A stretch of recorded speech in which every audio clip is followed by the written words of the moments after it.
പ്രതിഭ, ഈ നവീൻ ബാബു ADM നവീൻ ബാബുവിൻ്റെ മരണത്തിലെ അന്വേഷണം ഇപ്പോൾ ഹൈക്കോടതിയിൽ എത്തി നിൽക്കുന്നത് അഡ്വക്കേറ്റ് രാംകുമാറാണ് ഇനി അവർക്ക് വേണ്ടി ബാധിക്കുന്നത്. ആർക്ക് വേണ്ടി? അദ്ദേഹത്തിൻ്റെ കുടുംബത്തിന് വേണ്ടി, മഞ്ജുഷയ്ക്ക് വേണ്ടി, അദ്ദേഹത്തിൻ്റെ വിധവ മഞ്ജുഷയ്ക്ക് വേണ്ടി. അപ്പോൾ ശ്രീകുമാർ എന്ന അഡ്വക്കേറ്റാണ് അതിന് മുമ്പ് ഈ കേസ് ഒരു വൻ തിരിമറി ഉണ്ടാക്കിയത്. അത് പൊളിറ്റിക്കൽ സെക്രട്ടറി ശശി വരെ അതിന് ഇൻവോൾവ് ആണ്. കാര്യം ശശി ഒരു വക്കീൽ കൂടെയാണ്. അപ്പോൾ ഇതിൽ ഇപ്പോൾ ഉണ്ടായിരിക്കുന്ന ഒരു ചെറിയ ഇലയനക്കം, ഒരു ചെറിയൊരു മാറ്റം എന്ന് പറയുന്നത് CBI അന്വേഷണത്തിലേക്ക് തന്നെ പോകേണ്ടി വരും. സർക്കാർ ചെറുതായി ഒന്ന് ആടി ഉലയുന്നുണ്ട്. കാര്യം ഇവർക്ക് എന്താ പറയുക, പി പി ദിവ്യയെ കുറ്റവാളി ആണ് എന്ന് പാർട്ടി സമ്മേളനങ്ങളിൽ പറയുകയും ഞങ്ങൾ കുറ്റവാളിയെ കണ്ടു, കുറ്റവാളിയെ ശിക്ഷിക്കുന്നു, പാർട്ടി അവരെ മാറ്റി നിർത്തുന്നു എന്നൊക്കെ ഒരു കപടത കാണിക്കുകയും ചെയ്ത CPM ഇപ്പോൾ ഈ അന്വേഷണം CBI അന്വേഷണം വരുന്നു എന്ന് ഭയപ്പെടുന്നു എന്നതുപോലെ തോന്നുന്നു. എന്ത് പറയും? ശരിക്കും CPMന് ഭയപ്പാടുണ്ട്. ഈ ഭയപ്പാടുള്ളതുകൊണ്ട് തന്നെയാണ് നവീൻ ബാബുവിൻ്റെ മരണത്തിൽ CBI അന്വേഷണം വേണ്ടെന്ന് സത്യവാങ്മൂലം സർക്കാർ കൊടുത്തത്. നവീൻ ബാബുവിൻ്റെ കുടുംബമാകട്ടെ CPM കുടുംബമാണ്, പരമ്പരാഗതമായിട്ട് CPMൻ്റെ കുടുംബമാണ്. അതെ. അപ്പം മറ്റേതെങ്കിലും ഒരു രാഷ്ട്രീയ കക്ഷിയിൽപ്പെട്ട ആളുകളായിരുന്നെങ്കിൽ സർക്കാരിനെതിരെയുള്ള ഏതെങ്കിലും തരത്തിലുള്ള കരുനീക്കമായിട്ടൊക്കെ അതിനെ വേണമെങ്കിൽ ബന്ധപ്പെടുത്താമായിരുന്നു. ഇത് അങ്ങനെയല്ല. നവീൻ ബാബുവിൻ്റെ ഭാര്യയും നവീൻ ബാബുവിൻ്റെ വീട്ടുകാരും എല്ലാവരും CPM. അദ്ദേഹത്തിന്റെ അമ്മ സ്ഥാനാർത്ഥിയായിരുന്നു. അതെ, പഞ്ചായത്ത് ഇലക്ഷൻ വിജയിച്ച ആളുമാണ്. അതെ, അവർ അടിയുറച്ച കമ്മ്യൂണിസ്റ്റ് കുടുംബമാണ്. അപ്പോൾ ഇവിടെ നമ്മൾ എടുത്തു കാണേണ്ടത്, അങ്ങനെ CPM വിശ്വാസികളായിരുന്നിട്ടും അവരുടെ ഒപ്പം നിൽക്കാൻ ഇവർ തയ്യാറല്ല. ഞങ്ങൾ നവീൻ്റെ കുടുംബത്തോടൊപ്പമാണെന്ന് നമ്മുടെ മുഖ്യമന്ത്രിയും MV ഗോവിന്ദനും ഒക്കെ 40 വട്ടം പറഞ്ഞ ആളുകളാണ്. ഈ MV ജയരാജനാവട്ടെ മൃതദേഹത്തിൻ്റെ ഒപ്പം അറിയാലോ, പത്തനംതിട്ടയിൽ വന്ന് നല്ല ഒന്നാന്തരം നാടകം. അതെ, അത് ദഹിപ്പിച്ചതിന് ശേഷം, അതായത് ബോഡി ഇനിയില്ല എന്നുള്ള ഉറപ്പാക്കാൻ വേണ്ടി വന്നു. അപ്പോൾ ഇവിടെ CBI അന്വേഷണം വേണ്ട എന്ന് പറയാനുള്ള അടിസ്ഥാനപരമായിട്ടുള്ള കാര്യങ്ങൾ, അത് ഈ CBI അന്വേഷണം വരികയാണെന്നുണ്ടെങ്കിൽ ആ കേസിൻ്റെ സമഗ്രമായ അന്വേഷണം അവർ നടത്തുക. തീർച്ചയായിട്ടും. എങ്ങനെ കൊല്ലപ്പെട്ടു, നവീൻ ബാബു എങ്ങനെ കൊല്ലപ്പെട്ടു എന്ന് മാത്രമല്ല, ഈ കൊലയിലേക്ക് നയിച്ച സാഹചര്യങ്ങൾ കൂടി CBI അന്വേഷിക്കും. അങ്ങനെ വരുമ്പോൾ തീർച്ചയായും അത് CPMൻ്റെ അടിവേരിളക്കി തെറിപ്പിക്കുന്നതായിരിക്കും എന്നുള്ളതാണ് സകല പൊയ്മുഖങ്ങൾ വഴി. അത് ഇന്ന് നമുക്ക് കിട്ടിക്കൊണ്ടിരിക്കുന്ന വിവരങ്ങളൊക്കെ അത് തന്നെയാണ്. അത് നമ്മൾ നേരത്തെ പലവട്ടം പ്രേക്ഷകരോട് പറഞ്ഞു കഴിഞ്ഞിട്ടുള്ള കാര്യങ്ങളാണ്. കണ്ണൂർ TTK ദേവസ്വമായിട്ട് ബന്ധപ്പെട്ട ഭൂമിയുടെ 5000 കോടി രൂപ അനധികൃതമായിട്ടുള്ള ആറടത്ത് ഫാം. അപ്പോൾ എല്ലാ അനധികൃതമായിട്ടുള്ള ഇടപാടുകൾ, ചെങ്ങളായാലും പരിസര പ്രദേശത്തുമായിട്ടുള്ള പെട്രോൾ പമ്പ് മുതലായിട്ടുള്ള കാര്യങ്ങൾ അനധികൃത ബിനാമി ബിസിനസ്സുകൾ. അതിപ്പോൾ MV ഗോവിന്ദൻ്റെ മകനിലും ഭാര്യയിലേക്കൊക്കെ എത്തി നിൽക്കണു എന്ന് പറയണു.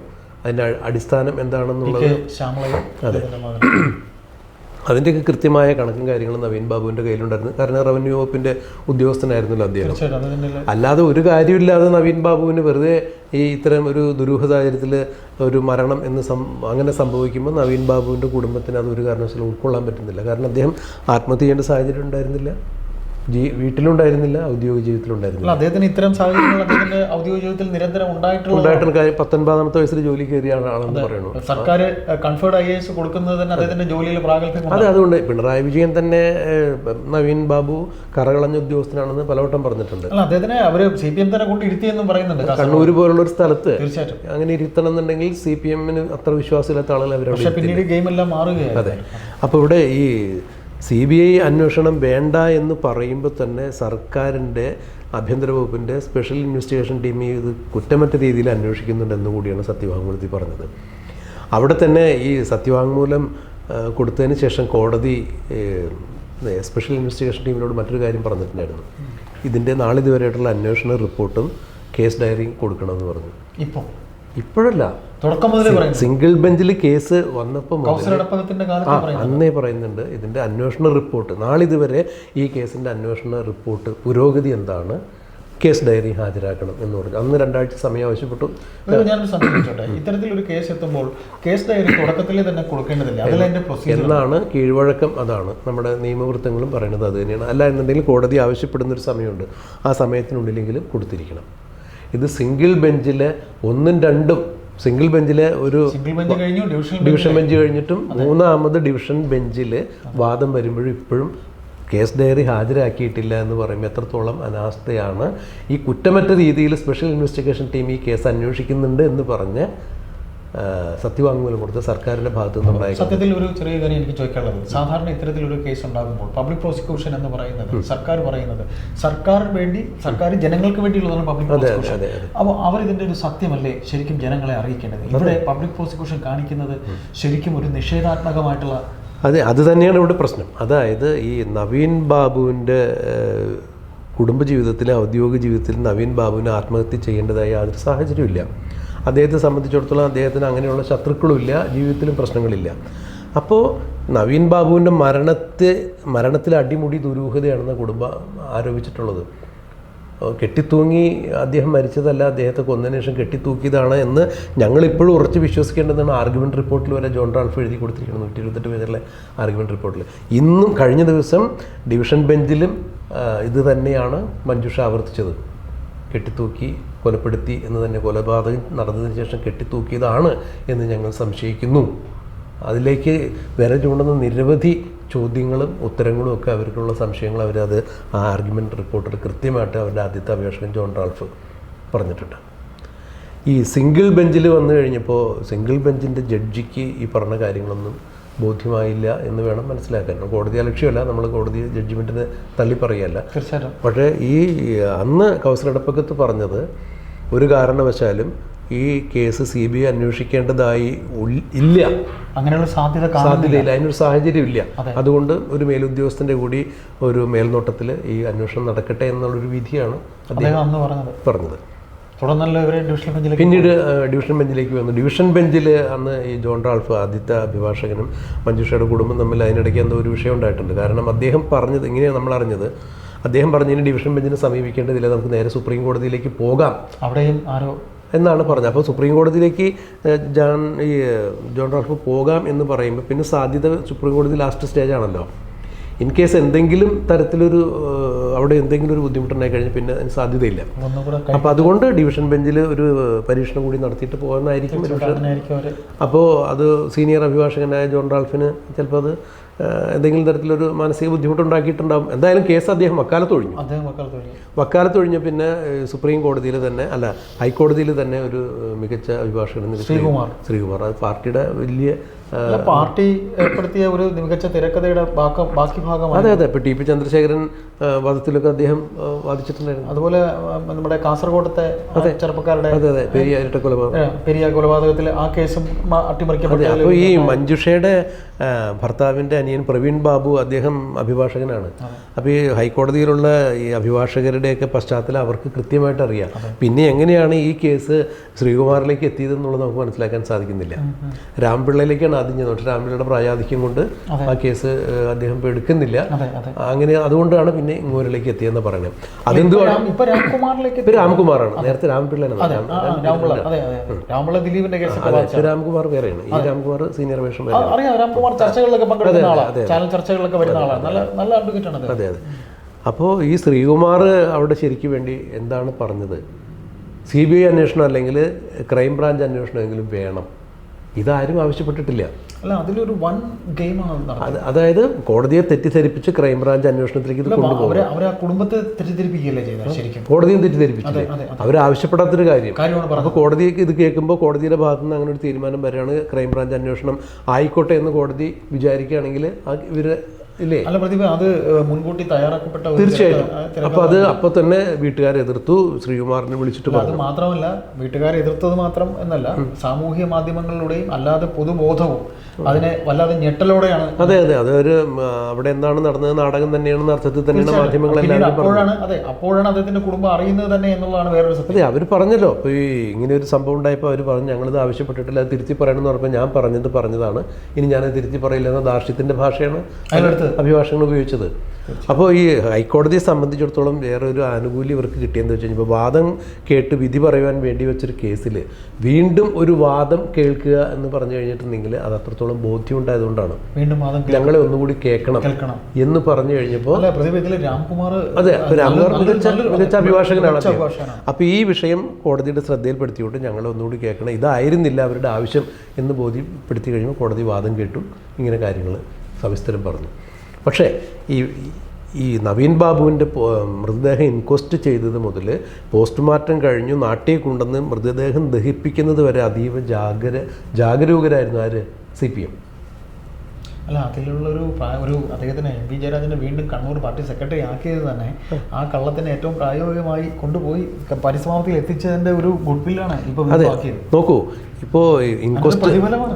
നമ്മുടെ ഈ ഇന്ത്യയിലെ ചില നിയമങ്ങളുടെ പ്രാധാന്യം എടുത്തു പറയുമ്പോൾ ഒരു മൃതദേഹം, അതും ദുരൂഹ സാഹചര്യത്തിൽ കൊല്ലപ്പെട്ട ഒരാളുടെ മൃതദേഹം ഇൻക്വസ്റ്റ് തയ്യാറാക്കുമ്പോൾ ബന്ധുക്കളുടെ സാന്നിധ്യം ഉണ്ടായിരിക്കണം. അത് വേണം, തീർച്ചയായിട്ടും. മാത്രമല്ല അവർ പറഞ്ഞു ഒരു കാരണവശാലും പരിയാരം മെഡിക്കൽ കോളേജിൽ ഈ മൃതദേഹം പോസ്റ്റ്മോർട്ടം ചെയ്യാൻ പാടില്ല. കണ്ണൂർ കളക്ടറായ അരുൺ വിജയൻ്റെ അടുത്ത് വിളിച്ച് പറഞ്ഞത്. പക്ഷേ ആ പച്ചക്കള്ളം മുഖ്യമന്ത്രി സഭയിൽ വേറെ ഡിസ്ട്രിക്ട് മജിസ്ട്രേറ്റ് കൂടി കൊണ്ടുപോകണം എന്ന് പറഞ്ഞ കാര്യം പച്ചക്കള്ളമായിട്ട് മുഖ്യമന്ത്രി സഭയിൽ തിരിച്ചു പറഞ്ഞു. അപ്പോൾ ഈ മജിസ്ട്രേറ്റിന് ഞാൻ അവിടെ പറയണേ, ഇപ്പം കണ്ണൂർ ഏത് ജില്ലയുടെയും കളക്ടർ എന്ന് പറഞ്ഞാൽ ഡിസ്ട്രിക്ട് മജിസ്ട്രേറ്റ് കൂടിയാണ്. അപ്പോൾ ഈ മജിസ്ട്രേറ്റിൻ്റെ അടുത്താണ് ഇങ്ങനെ ഒരു ആവശ്യം പറഞ്ഞത്, പരിഗണിക്കാമെന്ന് പറഞ്ഞു. എന്നിട്ട് എന്ത് ചെയ്തു? പരിയാരം മെഡിക്കൽ കോളേജ് തന്നെ മൃതദേഹം പോസ്റ്റ്മോർട്ടം ചെയ്തു. അവിടെ പോസ്റ്റ്മോർട്ടം ചെയ്തതിൻ്റെ പ്രശ്നമല്ല പറയുന്നത്. ഈ കേസിൽ ആകെ കൂടി പോലീസ് പ്രതി ചേർത്തേക്കുന്ന ഒരേ ഒരാളാണ് PP ദിവ്യ. ഈ PP ദിവ്യ മുൻ കണ്ണൂർ ജില്ലാ പഞ്ചായത്ത് പ്രസിഡന്റ്. അവരുടെ ഭർത്താവ് അജിത്ത് ജോലി ചെയ്യണത് പരിയാരം മെഡിക്കൽ കോളേജ്. ഈ നവീൻ ബാബുവിന് കൈക്കൂലി കൊടുത്തു എന്ന് പറയുന്ന പ്രശാന്തനും ജോലിയാണ് പരിയാരം മെഡിക്കൽ കോളേജ്. CPMന്റെ കീഴിലുള്ള കോളേജ്, അവരുടെ ബോർഡ് ഓഫ് ഡയറക്ടേഴ്സ് ഉള്ള കോളേജ്. ഈ ഇപ്പോൾ പോസ്റ്റ്മോർട്ടം ചെയ്തു എന്ന് പറയുന്ന ഡോക്ടറും CPMന്റെ സജീവ പ്രവർത്തകനായി CPM ഈ കലാലയ രാഷ്ട്രീയത്തിലൂടെ വന്ന ആള് തന്നെ, പ്രജിത്ത്. അപ്പം ഇത്തരം കാര്യങ്ങൾ കണക്കിലെടുക്കുമ്പോൾ നവീൻ ബാബുവിൻ്റെ കുടുംബം പറഞ്ഞിരുന്ന കാര്യങ്ങൾ അവിടെ വേണ്ട, കണ്ണൂരിന് വെളിയിൽ എവിടെയെങ്കിലും, കോഴിക്കോട് മെഡിക്കൽ കോളേജാണ് പറഞ്ഞിരുന്നത് അവർ പോസ്റ്റ്മോർട്ടം ജില്ലാ ആശുപത്രി വേറെ. അതെ, ഇപ്പോൾ ഈ അരുൺ വിജയ് എന്ന് പറഞ്ഞ കളക്ടർ പറഞ്ഞ് ശരി അങ്ങനെ ആവാം എന്ന് പറഞ്ഞിട്ട് ഇവിടെ പത്തനംതിട്ടയിൽ നിന്ന് കോഴിക്കോട്ടേക്ക് അല്ലെങ്കിൽ കണ്ണൂരിലേക്ക് ദൂരം അറിയാലോ, ഒരു സംസ്ഥാനത്തിൻ്റെ രണ്ടറ്റമാണത്. അവർ എത്തുന്നതിന് മുമ്പ് പോസ്റ്റ്മോർട്ടം കഴിഞ്ഞു എന്ന് പറഞ്ഞ് വിളിച്ച് പറയണേ. ഈ പോസ്റ്റ്മോർട്ടം ചെയ്ത ബോഡി നമുക്ക് കാണുമ്പോൾ എല്ലാ മാധ്യമങ്ങളും കാണിച്ചിട്ടുണ്ടായിരുന്നു. ഈ സാധാരണഗതിയിൽ തലയ്ക്ക് വിലങ്ങനൊരു കെട്ടൊക്കെ ഉണ്ടാവും, ഈ തലയോട്ടി ഓപ്പൺ ചെയ്യുക. തലമുടിയൊന്നും കാണത്തില്ല. അല്ല, അതൊന്നും ഇല്ല, ഇതൊന്നും ഒരു സ്കള്ള് ഓപ്പൺ ചെയ്തിട്ടേ ഇല്ല. കാണുമ്പോൾ അറിയാൻ പറ്റും. കാരണം ഇങ്ങനെ ഒരു കുറുകെ ഒരു കെട്ടോ അതൊന്നുമില്ല. ആന്തരിക അവയവങ്ങൾ എടുക്കുന്നതിനായിട്ടുള്ള സിംറ്റംസ് പുറമേ കാണാൻ പറ്റും. ഇപ്പം ഇങ്ങനെ ഈ എന്താണ് ടോക്സോളജിക്കൽ ടെസ്റ്റിന് വേണ്ടി അതും എടുത്തിട്ടില്ല എന്നാണ് പറയുന്നത്. നവീൻ ബാബുവിൻ്റെ മൃതശരീരത്തിൽ അല്ലെങ്കിൽ ശരീരത്തിനുള്ളിൽ വേറെ എന്തെങ്കിലും വിഷം ചെന്നിട്ടുണ്ടോ അതൊന്നും നടത്തിയിട്ടില്ല. ഇപ്പം ഇതിൽ വേറെ ഒരു പ്രധാന പ്രശ്നം, ഇപ്പോൾ CBI അന്വേഷണത്തിലേക്ക് വരാം.